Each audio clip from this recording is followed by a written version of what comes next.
নমস্কার দর্শক মণ্ডলী। আজকে যশস্বী প্রধানমন্ত্রী নরেন্দ্র মোদীজি কলকাতায় এসছেন। কলকাতার অলিতে গলিতে বয়কট বিজেপি পোস্টার। কি হালটা হলো বয়কট বিজেপির, নিজে চোখে দেখুন।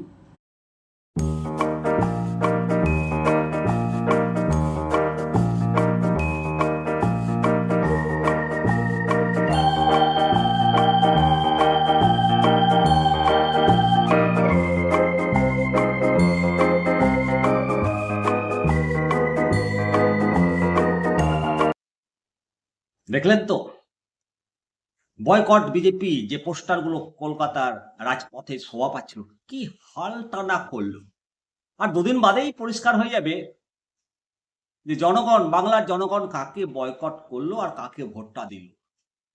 তবে আজকে বিজেপির যে ব্রিগেড সভা, পরিবর্তনের লক্ষ্যে যে সভা করছেন যশস্বী প্রধানমন্ত্রী নরেন্দ্র মোদীজি, এবং উনি যে প্রতিশ্রুতিগুলো আজকে দেবেন আর যে প্রকল্পগুলো আজকে উদ্বোধন করবে, এতে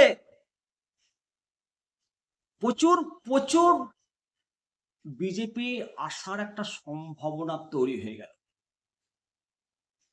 যে ব্যান্ডেড অ্যাডগুলো দিয়েছে বিজেপি এবং কেন্দ্রীয় স্বরাষ্ট্রমন্ত্রী অমিত শাহজি, ৪৫ দিনের পে কমিশন মোবাইলে মোবাইলে ঘুরছে, সমস্ত সরকারি কর্মচারীকে ভাবাচ্ছে। কই একবারও তো রাজ্য সরকার বললো না যে ডিএটা দিয়ে দেবো। পে কমিশনের গেজেট নোটিফিকেশন প্রকাশ করলো না ভোটের প্রাক্কালেও। বিজেপি বলছে যে ৪৫ দিনে পে কমিশন দেব, তারপরেও কোনো ভূক্ষেপ নেই গেজেট নোটিফিকেশন বের করার ভোটের আগে। দিয়ে কেন্দ্রীয় হারে দেবে বলেছে বিজেপি। স্বভাবতই সরকারি কর্মচারীদেরকে আকৃষ্ট করে ফেলেছে এবং বাংলার জনগণকেও আকৃষ্ট করেছে। বেকার যুবক যুবতীদের জন্য ৫ বছরের ছাড় দেওয়া হয়েছে, সরকারি চাকরি ৫ বছরের ছাড় দেওয়া হয়েছে। সঙ্গে লক্ষ্মীর ভান্ডার ৩,০০০ টাকা বাড়িয়ে দেওয়া হবে বলেছে। তো সমস্ত কিছুই আকর্ষণ রয়েছে। আজকে প্রত্যেকটা স্টেশনে ওগো আজ তোরা যাসনে ঘরের বাহিরে, তিল ঠায় আর নাহিরে। একেবারে এই কবির কথা মনে পড়ছে। গোটা কলকাতাটাই ব্রিগেড হয়ে গেছে। হাওড়া স্টেশন দেখলেন কিরকম জনগণ, একেবারে বিজেপি সমর্থকের। এটাই ইঙ্গিত দিচ্ছে যে পরিবর্তনটা হয়তো এবার হবে। বিজেপির জন্য একটা ভালো একটা পজিটিভ দিক তৈরি হয়েছে।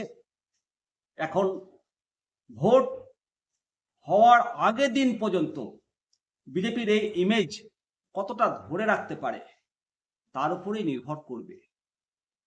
মাটিটা পশ্চিমবঙ্গ, এখানে লড়াইটা অত্যন্ত শক্ত, এটার বলার অপেক্ষা রাখে না। তবে যে সিচুয়েশন তৈরি হয়েছে, এই সিচুয়েশনের মানে পরিপ্রেক্ষিতে বলতে হয় যে কালের চক্রে বক্র গতিতে, কালের চক্র বক্র গতিতে ঘুরিতেছে অবিরত, আজ যারা করিতেছে শাসন কাল তারা পদানত। এ তো যুগের ধর্ম। যুগে যুগে শাসক শাসন করেছে, তার পরাজয় ঘটেছে, নতুন শাসক এসছে। বাংলার ক্ষেত্রেও হয়েছে। ৩৪ বছর বামফ্রন্ট ছিল, চলে গেছে।